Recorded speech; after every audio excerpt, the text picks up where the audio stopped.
والصلاة على نبيه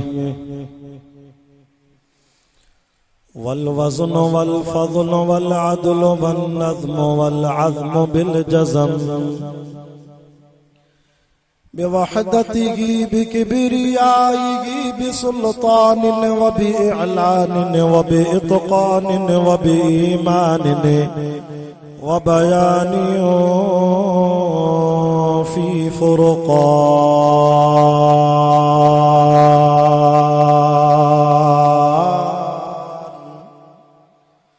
وحده لا شريك له وحده بوحدة موحدا بوحدا وحيدا وأحدا بلا مدد وجدد ونسب ووصف في الكمال لا شريك له ولا نظير له ولا مشير له ولا مثل له ولا مثال له ولا كفو له ولا نظير له ولا مشير له ولا شريك له ولا جلد بلد ولد جسد رسم جزء وعزم نزم ولا جذب وصف عيب طاب بيت خصم لا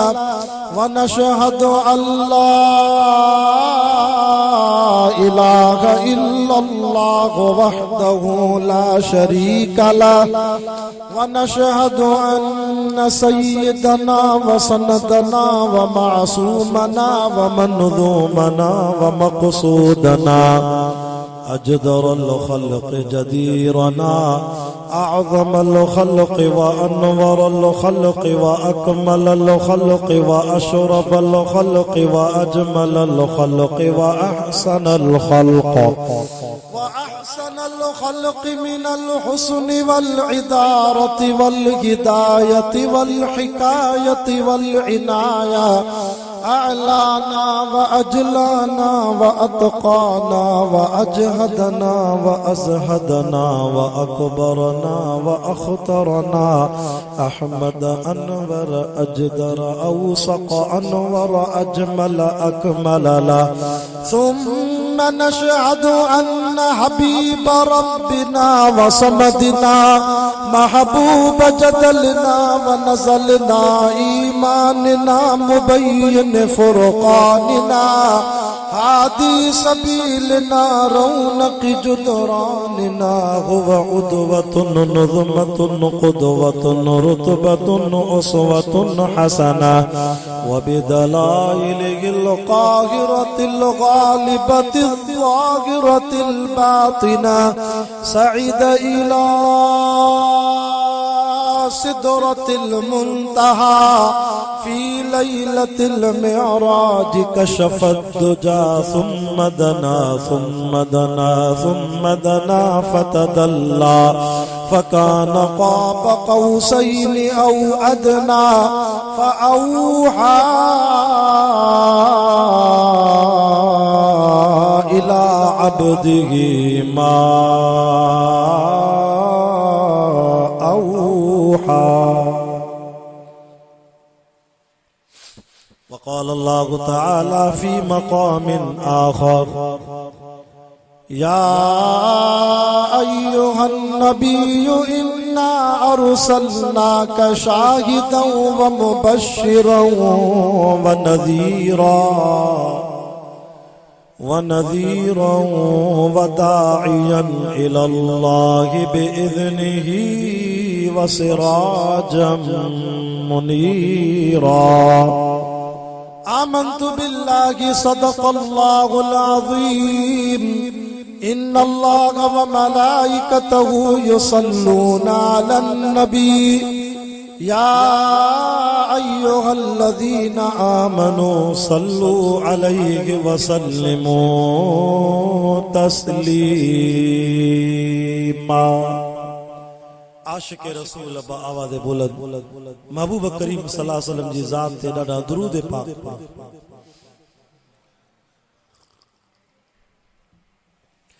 اللهم صل على محمد النبي الأمي وعلى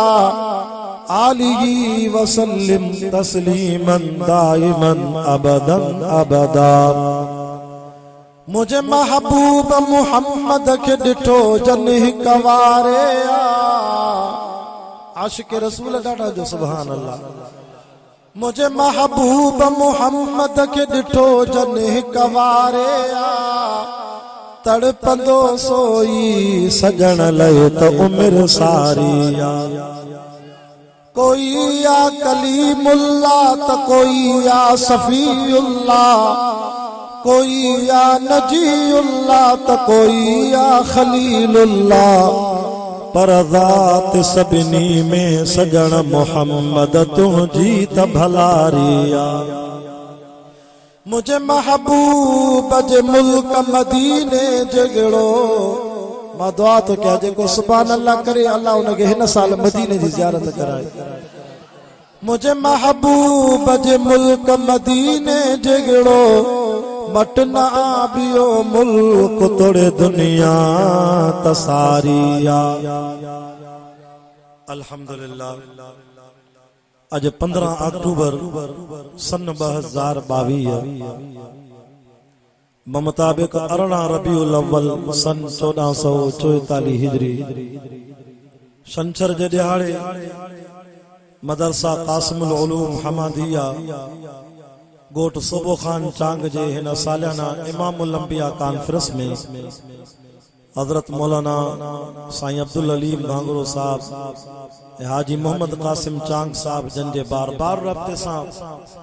अवां जुमलाए जमात जे सदते हर साल जिया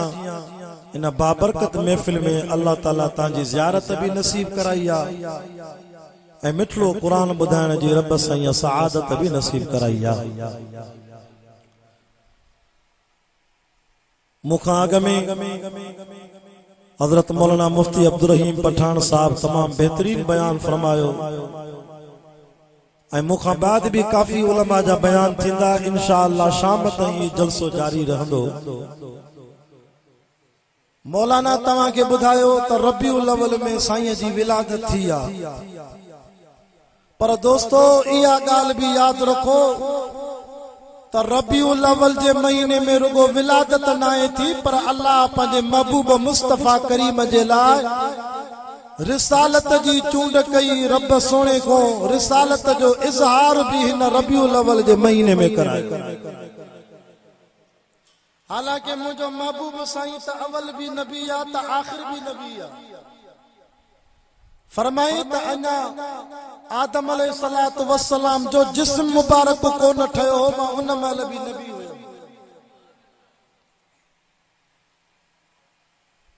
अव्वल भी नबी आ आखिर भी नबी आ।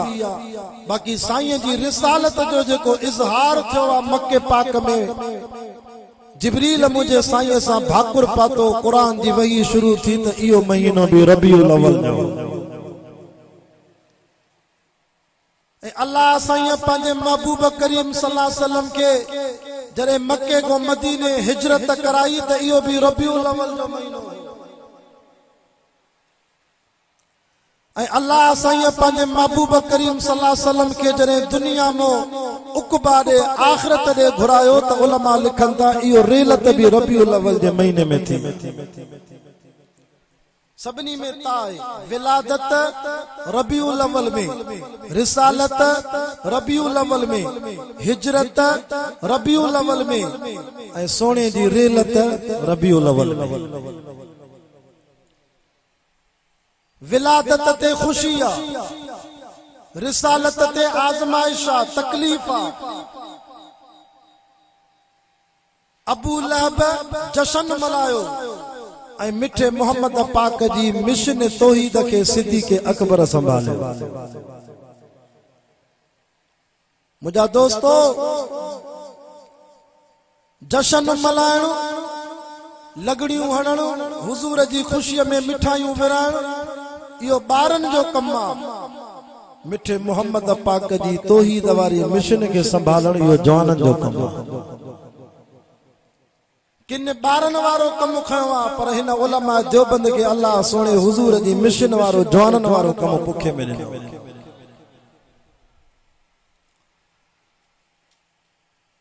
जई विलादत ते जश्न मल्हायो अबू लहब उनखे त कलमो ई नसीब न थियो। खबर पयस बानी आई आका मुबारक हुजई यतीम भाइटो जायो थी। ये अशद आंगुर सा पंहिंजी बानीअ खे चई गुलामी जे ज़ंजीर मां आज़ाद आ जो मूंखे यतीम भाइटे जी ख़ुशख़बरी ॾिनी। नबी सल्लल्लाहु अलैहि वसल्लम जी ख़ुशीअ में आंगुर सां इशारो करे बानीअ खे आज़ाद कई। अल्लाह ताला के यो मंजर वणी वियो। अज भी कब्र में अजाब थियस तो अबू लहब के दुश्मन के, पर इन आंगुर के अजाब न थो थे छो त मिठे मोहम्मद जी खुशी में बानी आजाद थी। पर जे निभागो कलमो पढ़िया त सजी जान बची वई। विलादत ते जश्न मल्हाई पर कलमो नसीब न थियस। ओ होडे वार गुंडीदार चप थुल्ला रंग जो मुश्की विलादत जी खबर ही कोने से सोने जी रिसालत ते तत्तल वारिय ते समारन सा लोह के तपाए बाह में टांडन ते समारे पुठिय के दंभता दिन तभी चे तो कुल वल्लाहु अहद अहद अहद तौहीद जा नारा तो हणे जे बिलाल मिशन संभाली घुमे मक्के मदीने जी जमीन ते पियो। पर हालाणी वारो चांगन जे गोठ जे सालाना जलसे में अचण वारो घुमे मक्के मदीने जी जमीन ते पियो। पर बिलाल जी जुतीअ जे खिसकाट जो आवाज अल्लाह मिठे मोहम्मद के मेराज जी रात जन्नत में पियो ॿुधाए। जशन कम आयो या मिशन कम आयो तौहीद वारी मिशन संभाले वा कम। ऐं इएं भी फरमायो बिलाल तू जन्नत में मां मोहम्मद पाक को भी अग में हलंदे। बिलाल तो जैसे मां ता को अग में की हलंदुस। फरमाया जय बुराक ते मां नबी सवार थी जन्नत में वेंदुम उन जानवर जी मुहार सवारी जो रसो बिलाल तुझे हथ में हो। अल्लाह अकबर कबीरा मुसलमानों कुरान दा आशिको दीन दा परवानो विलादत ते खुशिया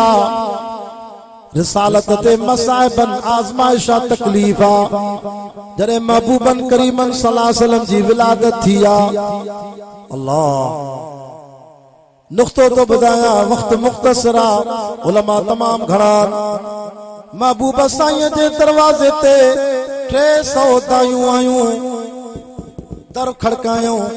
अंदरो आवाज आयो केरा दरवाजे ते ये आमिना जो घर आ मां फिलाने कबीले जी दाई आ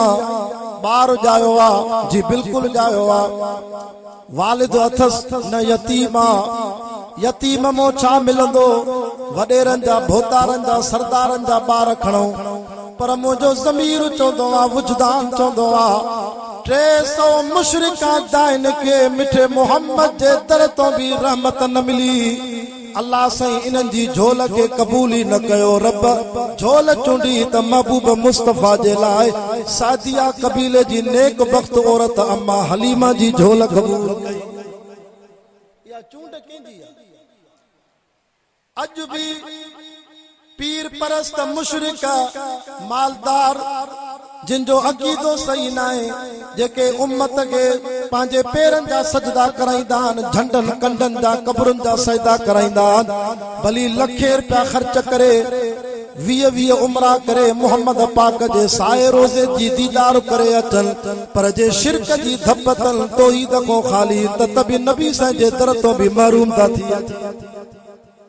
तो तौहीद वारी खुशबू हो जे। बचपन में अल्लाह साईं पंहिंजे महबूब मुस्तफा जे लाए अम्मा हलीमा जी झोल चूंडी वरी साॻियो महीनो रबिल अव्वल जो अल्लाह साईं रेलत वारी रात मुस्तफा करीम सल्लल्लाहु अलैहि वसल्लम के जने दुनिया में पाण दे घुरायो त रब झोल अम्मा बीबी आयशा जी चूंडी। अम्मा आयशा चेती मुंहिंजी झोल में मदीने वारो साईं इएं चमकंदो हो जिया तवा जे चांगन जे सालियाना जलसे में सैयद हबीबुल्लाह शाह जे हथ में रब जो कुरान थो चमके। तड़ी द मौलाना अब्दुल शकूर दीनपुरी रहमतुल्लाह अलैह फरमाइंदो हो दुनिया में ब कुरान तव एकड़ो खामोश कुरान आ जिंजो रोज तवा दीदार कंदा हो बयो गाल्हाइण वारो कुरान से केड़ो आ। फरमाया वन नजम इज़ा गवा मा वल्ल साहिबुकुम वमा गवा वमा यंतिकु अनिल हवा इन हुवा इल्ला वहयु यूहा। ओ मुझा सोना नबी जरे तू गालाइंदो आ ज़ुबान मिठे मोहम्मद जी हुंदी आ पर कलाम मां रब करीम जो हुंदो आ सोना तू गलहण वारो कुरान आ अल्लाह जी चूंडा रब्बिल अवल में अल्लाह साईं बचपन में अम्मा हलीमा जी झोल कबूल कई नबी साईं जे लाइ ऐं रब्बिल अवल में अल्लाह सोने के पाण जे घुरायो त बीबी आयशा जी झोल कबूल कई वरी रब्बिल अवल में रब हिजरत वारी रात वरी झोल चूंडी त अबू बकर सिद्दीक जी गार में 3 ॾींहं 3 रातियूं गार में सिद्दीक जी झोल में मदीने वारे साईं आराम कयो अम्मा हलीमा चेती अच्छे कपड़े में मुझे महबूब वेड़लो जरे कपड़ो हटायो हुजूर साईं जी नूरे नबूवत वारी नजर अम्मा हलीमा जी अखिन सा मिली वई त साईं मुस्कुरायो अम्मा हलीमा चेती एडो सोनो त मां ॾिठो ई कोन हो मुझे जिस्म में हुजूर साईं के भाकुर में खयो त रतूबत अची वई मुझे जिस्म में खीर अची वियो इंसाफ वारो नबी हो नंढे हुंदे इंसाफ कई सजे पासे दो खीर पियंदा हा करे करे सोचम त अल्लाह जे नबी के खबे पासे दो खीर पियारा त बरकत थे मुझे जिस्म में सोने पांजो चेहरो फेराए छड़ियो हातिफी आवाज आयो हलीमा इंसाफ वारो नबी आ बचपन में ही पांजे भा जो हक न खाई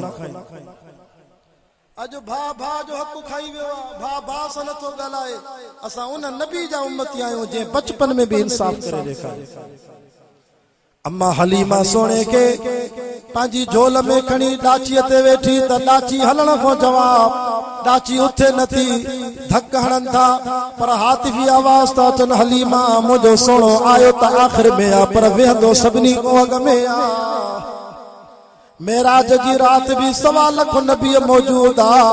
रब चयो नबियो आयो सभनी को आखिर में आ पर मुझो मोहम्मद बीहंदो सभनी को मुसल्ले ते अग में छो त मीसाक में ता को वायदो वतो व इज अखज़ल्लाहु मीसाक़न नबिय्यीना लमा आतैतुकुम मिन किताबिन व हिकमा थुम्मा जाअकुम रसूलुम मुसद्दिक़न लिमा मअकुम लतुमिनुन बिही वला तंसुरुन्ना नबी साईं के अम्मा हलीमा अग में खणी वेठी डाची हली एडी स्पीड में हली जो अगन सवारन के भी मारे वई दायूं रणियूं करे चवन थियो हलीमा आई त आखिर में पर वने सबनी को अग में थी मक्के मो सवारी मटाए आईया अम्मा जदी नाना काबे जे रब जो कसम सवारी सागिया पर सवार नो दिलबर मोहम्मद थी खयो अचा सवारी जो कमाल ना है सवार जो कमाल आ दोस्तों इते भी को नुक्तो तो बुधाया तवज्जो कंदो वक्त मुख्तसर ईमान ताजो थी वेंदो ताजो दिसो जय सवारी जी निस्बत मदीने वारे साईं सा थेती वा सवारी सबनी को शान में चो डाढा चो मथे जय डाची ते मदीने वारो साईं वेठो वा डाची 300 दाइन जी डाची को मथे वरी मेराज जी रात जय बुराक ते मिठो मोहम्मद साईं वेठो सल्लल्लाहु अलैहि वसल्लम वो बुराक सभनी जानवरन को मथे वरी सागियो रब्बिल अवल जे महीने में हिजरत वारी रात जे सिद्दीक जे कुलन ते मुजो सोनो मोहम्मद पाक वेठो तो वो सिद्दीक भी 1.25 लाख सहाबा को मथे छो त निस्बत जो फर्क का अल्लाह रेलत भी रब्बिल अवल में मुझे साईं जो आखिरी टाइम मा 12 रब्बिल अवल जो दिहाड़ो आ साईं जो दर तो खड़के फरमा मन दखल बाब केरा दरवाजे ते साईं न जिब्राइल व मई इस्राइल सैमा जिब्रील भी आयो हजरत इस्राइल भी आयो हजरत इस्राइल तो चे अल्लाह दे रसूल करीम सोना दुनिया जे दरन ते विंदो के को पुछंदो ही ना आ साईं तवा जे दरवाजे ते रब मोकलियो फरमा इजाजत वठ जाए महबूब इजाजत हुजे त अंदर अचा सोना दुनिया में रहण चाहो भी ताजी मर्जी जे रब सा मुलाकात भी तवा जी मर्जी बुधो मुसलमानो तवा सा नबी जी सुन्नत के ज़बो कयो से असा के नबी जो तरीको नथो वणे पर वफादार नबी असा सा आखिर में भी वफा कई फरमायो जिब्रील मां की दुनिया छया मुजी उम्मत जो छा थींदो मुजी उम्मत जो छा थींदो जिब्रील मथे वयो या अल्लाह महबूब सल्लल्लाहु अलैहि वसल्लम ता चवल मुजी उम्मत अल्लाह फरमायो जिब्रील मुझे सोने के दिल जाए दे चवेस तवज़ुहा वल्लैल इज़ा सजा मा वद्दअक रब्बुक वमा क़ला वलल आखिरतु खैरुल लक मिनल ऊला। सोना घबरा न, सोना सजी दुनिया मां रब खे राज़ी कंदी आ। साईं मोहम्मद कासिम साहब जी दावत ते ता जलसे ते आया हो, हथ मथे करे ॿुधायो ता कंहिंखे राज़ी करण आया हो। ए मदरसो हले तो साईं वारा खिदमत कंदा त केरो राज़ी थे, अल्लाह राज़ी थे। पीर मुर्शिद वली बुजुर्ग खतीब मुबल्लिग नात खाना इमाम सब चवंदा रब तू राज़ी थी। पर मुझो रब तो फरमाए वला सौफ युती का रब्बुक फतरज़ा। सोना तोखे तुझी उम्मत जे ला मां रब राज़ी करे छॾींदो सा। आखिरी टाइम मां साईं जन जो रूह मुबारक कब्ज़ थियण वारो आ। साईं जन आखिरी टाइम ते भी उम्मत के कोन विसारियो। इज़राइल साह निकिरंदो आ, तकलीफ़ थींदी आ, हासे तकलीफ़ थींदी आ। साईं रग रग मो जिस्म जे अंग अंग मो साह निकिरंदो आ। इज़राइल पो मुंहिंजी उम्मत जे मुवहिदन जी पारत थी, नमाज़िन जी पारत थी, हाफ़िज़न जी पारत थी, आलिमन जी पारत थी। साईं साह ॾाढो ॾुखियो निकिरंदो आ। वाह शफ़ीक नबी तुझी अज़मत तो कुर्बान वञा। तॾहिं त क़ुरान तो चए लक़द जाअकुम रसूलुम मिन अनफुसिकुम अज़ीज़ुन अलैहि मा अनित्तुम हरीसुन अलैकुम बिल मुमिनीन रऊफुर रहीम। जेके कुरान वणे ॿई हथ मथे करे जो सुभान अल्लाह। ओ मुझा शफीक नबी तुझी अज़मत तो कुर्बान वञा। इज़राइल मुझी उम्मतन के जेका मुवहिदन के साह कढण जी तकलीफ़ ॾेणी थी, अॼु मां मुहम्मदुर रसूल के ॾेई छॾ, मां बर्दाश्त करण जे लाइ तयार आ। मुझी उम्मत के न ॾिजाए। अल्लाहु अकबर। असां हुज़ूर सां बेवफ़ाई कईसे, पर सोने आखिरी टाइम ते भी असां सां बेवफ़ाई न कई। अम्मा साइण जी फरमाए बीबी आयशा रज़ी अल्लाह अन्हा, साईं जन दुनिया में वञन पिया, ज़ुबान में आखिरी लफ्ज़ साईं जन जा ही निकता। हुज़ूर सल्लल्लाहु अलैहि वसल्लम जी वसियत तो ॿुधाया, आखिरी वसियत साईं जन फरमायो ओ मुझी उम्मत मां वञाव थो, अस्सलात अस्सलात अस्सलात, नमाज जी पारत थो कयां, नमाज जी पारत थो कयां। मुझी उम्मत मां वञाव थो, नमाज जी पारत थो कयां। वमा मलकत ऐमानुकुम, नौकरन ते सख्ती न कजो, मुलाज़िमन ते सख्ती न कजो। नमाज मोमिन जो मेराज तव। नमाज जे सदके अल्लाह जो कुर्ब मिलंदव। छो त 5 वक्त नमाज फर्ज़ आ ऐं 5 वक्तन में जेके फर्ज़न 2 रकात सुबह जो फर्ज़, 4 बेपारी जो फर्ज़, 4 ट्रेपारी, वरी 4 इशा, 3 मगरिब, टोटल हिसाब कर त 17 रकात फर्ज़न ता असा जे मथा। अल्लाह फरमायो सोना मेराज जी रात भी मां तोखे 7 आसमानन जो सैर करायो, जन्नत में 8 शयुनि जो सैर कराए दीदार करायो, 7 8 15 हिकु अर्श जो दीदार करायो, कुर्सीअ जो सैर करे दीदार करायो। त तुझो उम्मती भी 17 रकात फर्ज़ ज़मीन ते पढ़ंदो, जणो अल्लाह जी रब जी दरगाह में रूहानी तौर रोज़ मेराज कंदो, रोज़ सैर। असा के जेका आखिरी गालियों तवज्जो हज़रत साईं ने नची विया। असा के फजर नमाज मिली न, या फजर नमाज हज़रत आदम अलैहिस्सलाम के अल्लाह साईं जरे हेठ लाथो जन्नत मो कडी ज़मीन ते, त रात जो टाइम हो, सजी रात आदम अलैहिस्सलाम रुनो आ, या अल्लाह माके जन्नत मो कडी ज़मीन ते लाथे। जरे सुबह जो टाइम थियो, सिज उभण वारो थियो, तुलू आफ्ताब पियो थे, थोड़ी रोशनी थी, सुबह सादिक थियो, त आदम अल्लाह जे दर ते ऊंधाई खत्म थी, शुक्राने जो नफल पढ़ियो। रब के इया गाल वणी वई, उम्मत मुहम्मदिया के इहो टाइम फर्ज़ नमाज करे ॾिने। ऐं मां किताबन में पढ़ियो त जन्नत में भी अल्लाह साईं जेको दीदार कराईंदो वो फजर वारो टाइम हूंदो। वो जेके मानू फजर जी नमाज पढ़न था उन्हनि के अल्लाह जो दीदार नसीब थींदो। जेके रात जो सुमनी 3 बजे ता सजी रात मोबाइल हलाए, उथनी 2 बजे ता उहे अल्लाह जे दीदार को महरूम थींदा। और सुबह जो अल्लाह रोज़ी विराईंदो आ। अम्मा फातिमा रात जो इबादत करे सुम्ही पई, सुबह जो टाइम अल्लाह जो रसूल घर में आया, फातिमा तू सुम्ही पई आ, मुझो रब रोज़ी तो विराए। साईं मां नमाज पढ़ी सुनी आ न, फातिमा इशराक जे टाइम ते वेही अल्लाह के याद कर त जे रब रोज़ी विराए त तोखे भी हिस्सो मिले। मुसलमानों, हजरत यूसुफ अलैहिस्सलाम के जरे भाइरन खूह में उछलायो त यूसुफ अलैहिस्सलाम के टे तकलीफ़ूं आयूं एक रात जो टाइम ऊंधई तकलीफ़ पो हज़रत यूसुफ अलैहिस्सलाम के भाइरन जो भी दुख पो खूह में दर्द भरी दुआ घुरे अल्लाह रोशनी त दे रब तहज्जुद जो टाइम मा यूसुफ अलैहिस्सलाम तो चे या अल्लाह हिन वक्त मां भी तकलीफ़ में आ जेके बंदा तुजा तकलीफ़न में आइन उन्हनि के रब तकलीफ़ खत्म कर सुकून दे किताब लिखंदा यूसुफ अलैहिस्सलाम जी दुआ क़यामत ताईं रब कबूल कई सॼो ॾींहुं कंहिंखे दुख मिले कंहिंजो प्यारो माण्हू वफ़ात करे सॼो ॾींहुं रोईंदो पर तहज्जुद वारे टाइम ते सभिनी खे सुकून अची वेंदो निंड अस्पताल में मरीज़ दाख़िला सॼो ॾींहुं तकलीफ़ आहे पर पोयों टाइम राति जा 3 थींदा त उन मरीज़ खे बि सुकून ईंदो जेल जो कैदी आहे उनखे बि राति जो 3 बजे सुकून ईंदो इहा दुआ अथव यूसुफ अलैहिस्सलाम जी वो शुक्राने तौर यूसुफ अलैहिस्सलाम नफल पढ़ियो अल्लाह हिन उम्मत ते फर्ज कयो मुंहिंजा दोस्तो बेपारी जी नमाज पढ़ो आखिरी ॻाल्हियूं बेपारी जी नमाज पढ़ो अल्लाह तव्हांखे इन इबादत जो सिलो ॾींदो जो सिज लड़े थो तव्हां रब जे दर ते नमाज त पढ़ो अल्लाह तव्हांखे महशर वारी गर्मी को बचाए ऐं फरमायो त 5 नमाज़ां छो मिलियूं हिन उम्मत खे इंसान जे जिस्म में अल्लाह 5 हवास रखिया घणा हवास ॻाल्हायो 5 हवास अखियुनि सां ॾिसण जो हवास कननि सां ॿुधण जो हवास नक सां सिंगण जो हवास ज़ुबान सां